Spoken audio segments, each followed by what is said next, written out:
ਕੀ ਨਾਮ ਹੈ ਬਾਪੂ ਜੀ ਆਪਣਾ? ਹਰਨੇਕ ਸਿੰਘ ਜੀ। ਪਿਤਾ ਦਾ ਨਾਮ ਕੀ ਹੈ ਬਾਪੂ ਜੀ? ਲਾਲ ਸਿੰਘ। ਤੇ ਦਾਦਾ ਜੀ ਦਾ ਨਾਮ? ਦਮਨ ਸਿੰਘ। ਬਾਪੂ ਜੀ ਕਿਹੜਾ ਪਿੰਡ ਸੀ ਆਪਣਾ? ਚੇਤੇ ਵਾਲਾ ਸੀ। ਚੇਤੇ ਵਾਲਾ। ਤੇ ਇਹਦਾ ਤਹਿਸੀਲ ਜ਼ਿਲ੍ਹਾ ਕਿਹੜਾ ਪੈਂਦਾ ਸੀ? ਤਹਿਸੀਲ ਮੰਡੀ ਭੋਲੇ ਵਾਲੇ ਸੀ, ਤਹਿਸੀਲ ਮਿੰਸਰਾਬਾਦ। ਬਾਪੂ ਜੀ ਕਿੰਨੀ ਉਮਰ ਸੀ ਤੁਹਾਡੀ ਉਦੋਂ? 18-19 ਇਹ ਸਾਡਾ ਪਿੰਡ ਬੌੜੀਏ ਜ਼ਿਆਦੇ ਸੀ, ਜ਼ਿਮੀਂਦਾਰ ਘੱਟ ਸੀ, ਮੁਸਲਮਾਨਾਂ ਦੇ ਮਰਾਸੀਆਂ ਦਾ ਇੱਕ ਘਰ ਸੀ, ਇੱਕ ਹੀ ਦੁਕਾਨ ਸੀ ਬਲੇਤੀ ਦੀ। ਠੀਕ ਹੈ। ਤੇ ਜਿਹੜੇ ਬਾਪੂ ਜੀ ਉੱਥੇ ਜੱਟਾਂ ਦੇ ਘਰ ਸੀ? ਅਸੀਂ ਰਦਾਵਿਆਂ ਦੇ ਸੀ। ਉਹ ਹੁਣ ਤਾਂ ਕਈ ਬਣ ਗਏ, ਉੱਥੇ 3 ਘਰ ਸੀ। ਸਿੱਧੂ ਆ, ਕੋਈ ਹੋਰ। ਪਿੰਡ ਇੰਨਾ ਖਾਸ ਵੱਡਾ ਨਹੀਂ ਸੀ। ਪਿੰਡ 40-50 ਘਰ ਸੀ ਸਾਡੇ। ਉਹਨੇ ਕੁ ਬੌੜੀਆਂ ਦੇ, ਉਹਨੇ ਕੁ ਸਾਡੇ ਸੀ। ਗੁਰਦੁਆਰਾ ਸੀਗਾ, ਗੁਰਦੁਆਰਾ ਸਾਹਿਬ ਸੀ। ਸਤਾਨ ਸੇ ਸੰਤ ਹੁੰਦੇ ਸਾਡੇ। 5 ਗਰਾਈ ਦਾ ਕੋਈ ਬੁੜੀ ਦੇ ਬੱਚਾ ਨਹੀਂ ਬਚਦਾ ਸੀ। ਉਹ ਬੱਚਾ ਉਹਦੇ ਝੋਲੀ ਪਾ ਕੇ ਆਈ ਸੀ ਤੇ ਉਹ ਬਚ ਗਿਆ ਸੀਗਾ। ਫਿਰ ਉਹਨਾਂ ਨੇ ਪਾਸਪੋਰਟ ਕਰਨ ਲਾਇਆ, ਫਿਰ ਡਾਕਟਰੀ ਕਰਾ ਲਈ। ਉਹ ਪਤਾ ਨਹੀਂ ਵਿਚਾਰਾ ਹੈਗਾ ਕਿ ਮਰ ਗਿਆ। 5 ਗਰਾਈ ਦਾ ਸੀ ਉਹ। ਖੇਤੀਬਾੜੀ ਸੀਗੀ, ਜਾਂ ਹਲ ਛੱਡ ਕੇ ਆ ਕੇ ਪੀ ਕੇ ਦੁੱਧ ਦਾ ਤੇ ਤਾਸ ਖੇਡਣ ਲੱਗ ਜਾਣਾ। ਕਣਕ ਛੋਲੇ ਗਊ ਇਹਦਾ ਵੇਚਦੇ ਭੋਲੇ ਵਾਲੇ। ਜਿਹੜਾ ਕਮਾ ਸੀ ਇਹ ਗੰਗਾ ਨਗਰ ਵੇਚ ਕੇ ਜਾਂਦੇ। ਗੰਗਾ ਨਗਰੋਂ 10 ਰੁਪਏ ਗੱਡੇ ਦੇ ਵਿਕ ਬੱਟੇ ਜਾਂਦੇ। 20 ਮਣ ਗੰਨਿਆਂ ਦੇ ਮੁੜ ਜਾਣ। 10 ਰੁਪਏ ਕੇ ਮੀਟ ਮੂਟ ਖਾ ਕੇ। ਕਿਹੜੇ ਕਿਹੜੇ ਪਰਿਵਾਰਾਂ ਨੂੰ ਜਾਣਦੇ ਹੋ? ਸਦਾਗਰ ਲੰਬੜਦਾਰ ਸੀ। ਠੀਕ ਹੈ। ਬਹਾਦਰ ਸੀ ਨੰਬਰਦਾਰ। ਛੀਆਂ ਸੀ, ਕਪੂਰ ਸਿੰਘ ਸੀਗਾ। ਤੇ ਬਾਪੂ ਜੀ ਤੁਸੀਂ ਕਿੰਨੇ ਭਰਾ ਸੀ? ਅਸੀਂ 2 ਸੀ। ਛੋਟਾ ਸੀਗਾ ਇਕਬਾਲ। ਤੇ ਬਾਪੂ ਜੀ ਜਦੋਂ ਫਿਰ ਇਹ 47 ਦੀ ਵੰਡ ਹੁੰਦੀ, ਆਪਣੇ ਜੋਗੀ ਹੈ ਨਾ, ਬਹਿ ਜਾਂਦੇ ਆ ਕੇ 4 ਸਵੇਰੇ ਪਿੰਡ ਦੇ। ਇਹ ਸਾਰੇ ਆ ਕੇ ਬਹਿ ਗਏ। ਇਹ ਕਦੇ ਆਖਣ ਐ ਯੋਂ 12 ਐ ਕਰ ਲੁੱਟ ਲੈਂਦੇ ਸੀ। ਪਸ਼ੂ ਨੂੰ 2-3 ਦਿਨਾਂ ਦੇ ਪੱਠੇ ਪਾਤੇ, ਖੁੱਲੀਆਂ ਭਰਤੀਆਂ ਵੀ ਆਪਾਂ ਫੇਰ ਆ ਜਾਵਾਂਗੇ। 3-4 ਦਿਨ ਬਾਹਰ ਲਾਏ ਉਹਨੇ। ਮੁੜ ਕੇ ਕੱਲ੍ਹ ਜਾਣਾ ਸੀ। ਫਿਰ ਉਹ ਰਾਜਸਥਾਨੇ ਬਾਰਡਰ ਨਿਕਲੇ ਸੀ ਤੇ ਗਾਂ ਸਾਨੂੰ ਮਿੰਟੀ ਦਾ ਘੇਰਾ ਪੈ ਗਿਆ। ਤੇ ਮੇਰਾ ਫੁੱਫੜ ਸੀਗਾ ਹਰਨ ਵਾਲੇ ਦਾ। ਅੱਛਾ। ਜਿਵੇਂ ਆਪਾਂ ਤੋਂ ਇੱਥੋਂ ਕੰਮੇ ਆਣਾ, ਉਹਦੇ ਕੋਲੇ ਅਸਲਾ ਸੀ। ਉਦੋਂ 11 ਗੋਲੀ ਦੀ ਰਫਲ ਕਿਸੇ ਕੋਲੇ ਨਹੀਂ ਸੀ। ਤੇ ਉਹਨਾਂ ਦਾ ਇੱਕ ਬੰਦਾ ਮਾਰ ਤੋਂ ਭੱਜ ਗਏ।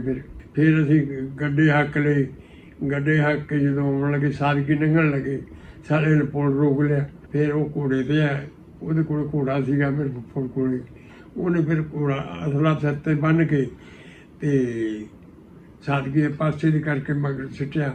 ਫਿਰ ਉਹ ਇੱਧਰ ਆ ਗਏ, ਰਾਜਸਥਾਨ ਜਾ ਕੇ ਮਗਰੋਂ ਪੈਰ ਕੀਤੇ ਭਜਾ ਦੇ। ਫਿਰ ਇਹ ਨੰਗੇ। ਇੱਕ ਤਾਂ ਰੁਹਾਣਾ, ਹਰਨ ਵਾਲਾ, ਚੇਤੇ ਵਾਲਾ, 3 ਪਿੰਡਾਂ ਦਾ ਕਾਫਲਾ ਸੀ ਜਿਹੜੇ ਨਿਕਲੇ। ਤੇ ਬਾਪੂ ਜੀ ਤੁਹਾਡੇ ਚੇਤੇ ਵਾਲੇ ਦੇ ਨਾਲ ਹੋਰ ਕਿਹੜੇ ਕਿਹੜੇ ਪਿੰਡ ਸੀ? ਉਹ ਰੁਹਾਣਾ ਤੇ ਸਿੱਧੂ ਵਾਲਾ ਮੁਸਲਮਾਨਾਂ ਦਾ ਪਿੰਡ ਹੀ ਸਾਰਾ। ਤੇ ਗੱਦੀ ਮਾਰ, ਚਪਾਹੀ ਮੇਰੇ ਨਾਨਕੇ ਜੀ। ਸੋਭੇ ਵਾਲਾ, ਕੋਨਾ, ਬੇਰ ਵਾਲਾ, ਕਾਨੇ ਵਾਲਾ। ਨਹੀਂ ਹੁਣ ਬਾਰਡਰ ਤੋਂ ਹੀ ਨੇੜੇ ਸੀ। ਬਾਰਡਰ ਤੋਂ ਨੇੜੇ ਹੀ ਸੀ। ਬਾਰਡਰ ਟੱਪ ਕੇ ਫਿਰ ਤੁਸੀਂ ਕਿੱਥੇ ਆਏ ਪਹਿਲਾਂ? ਸਹਿਬੇ ਵਾਲੇ। ਉਸ ਤੋਂ ਬਾਅਦ ਫਿਰ ਅਸੀਂ ਖਿੱਦਰ ਗਏ ਟੋਡੀ। ਉੱਥੇ ਮੇਰਾ ਚਾਚਾ ਵਿਆਹ ਸੀ ਸਹਿਬੇ ਵਾਲੇ।